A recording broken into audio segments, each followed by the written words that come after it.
नमस्कार, कैथल खबर से मैं विक्रम यादव। अमरनाथ यात्रा शुरू हो चुकी है। किस तरह से आप अमरनाथ यात्रा कर सकते हैं, इन सब जानकारी के लिए हमारे साथ मौजूद हैं बर्फानी सेवा मंडल के प्रधान सुरेंद्र गर्ग बिट्टू जी। तो उनसे जानकारी लेते हैं कि क्या कुछ ध्यान रखें, किस तरह से आप अमरनाथ यात्रा कर सकते हैं। तो आइए बातचीत कर लेते हैं। नमस्कार प्रधान जी नमस्कार। तो जैसे अमरनाथ यात्रा शुरू हो चुकी है, किस तरह से रजिस्ट्रेशन करवाएं, किन किन बातों का ध्यान रखें, जानकारी। अमरनाथ यात्रा वैसे तो लगभग जो है अप्रैल के अंदर ही जिस भी व्यक्ति ने अमरनाथ यात्रा करनी होती है, अप्रैल के महीने में ही शुरुआत हो जाती है। क्योंकि अप्रैल के महीने में जो भी व्यक्ति तैयारी करता है अपनी महीना 20 दिन पहले ही जाने के लिए, उसमें जो है उसको मेडिकल करवाना पड़ता है। पहले आज से 20-25 साल पहले जब यात्रा होती थी तो उसमें एमबीबीएस डॉक्टर जो है उसकी वैलिड हो जाती थी यात्रा, वो रिकॉग्नाइज कर देता था।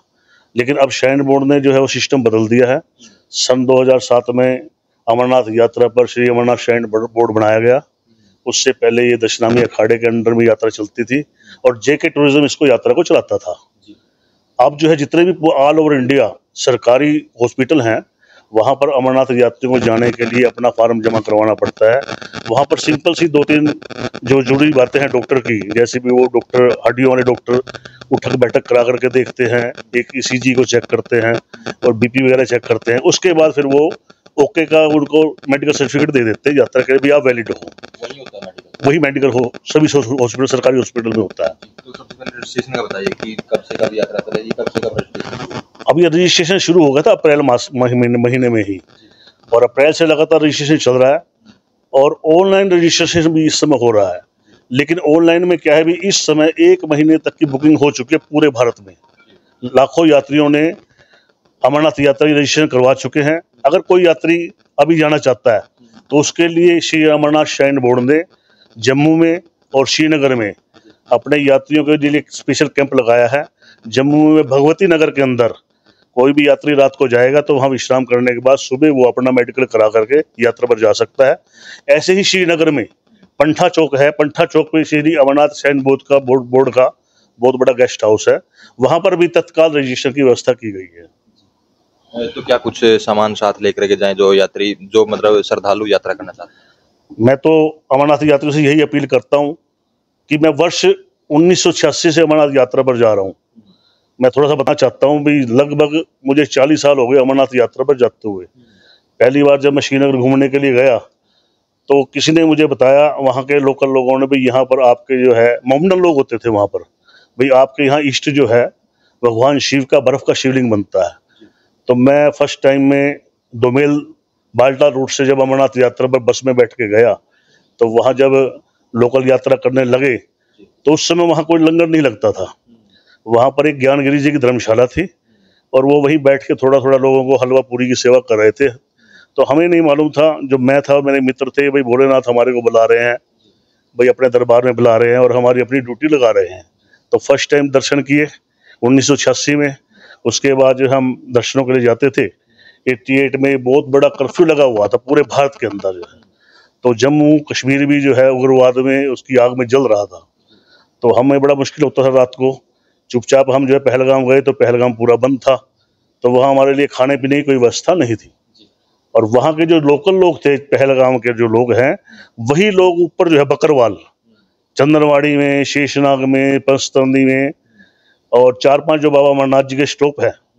अमरनाथ जी के बारे में बताना चाहता हूँ कि अमर कथा, अमरनाथ नाम क्यों पड़ा, क्योंकि बाबा माता पार्वती भगवान शिव के साथ जो है हमेशा रही है।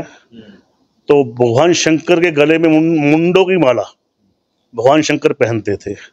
इसके बारे में माता पार्वती को नहीं पता था, लेकिन नारद जी जो है, क्योंकि वो भी एक सभी देवताओं से उनका बैठना उठना था, तो उन्होंने माता पार्वती को कहा कि कभी आपने अपने स्वामी से पूछा कि ये मुंडों की माला क्यों धारण करते हैं।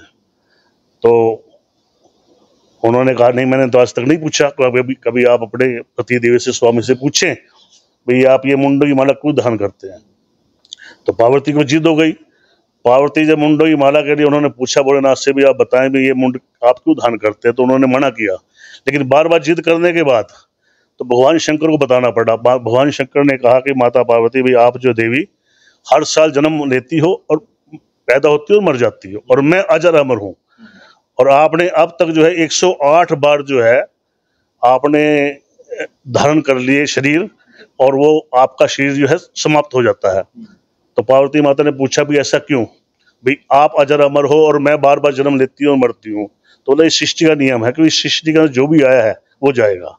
तो उन्होंने कहा कि स्वामी मुझे कोई ऐसी बात बताएं या मेरा भी ऐसा वो करें भी, ताकि मैं भी जन्म मरण के चक्कर से मुक्त हो जाऊं। तो भगवान शंकर की जिद करने, माता पार्वती की जिद करने पर भगवान शंकर माता पार्वती को पहलगाम के रास्ते से अमरनाथ यात्रा के लिए अमर कथा सुनाने के लिए लेकर के गए। आज जो पहलगाम है वो उसका नाम कभी बेलगाम था। वहां पर भोलेनाथ ने नंदी, जो उनके नंदी थे, उनको वहां स्थापित कर दिया। बाद में वहां पर जो लोकल लोग हैं उन्होंने बेलगाम की जगह पहलगाम नाम रख दिया। उसके बाद माता पार्वती के साथ भगवान शंकर चंदनवाड़ी में गए, तो चंदनवाड़ी में मस्तक से चंद्रमा को उतार कर उन्होंने वहां स्थापित किया।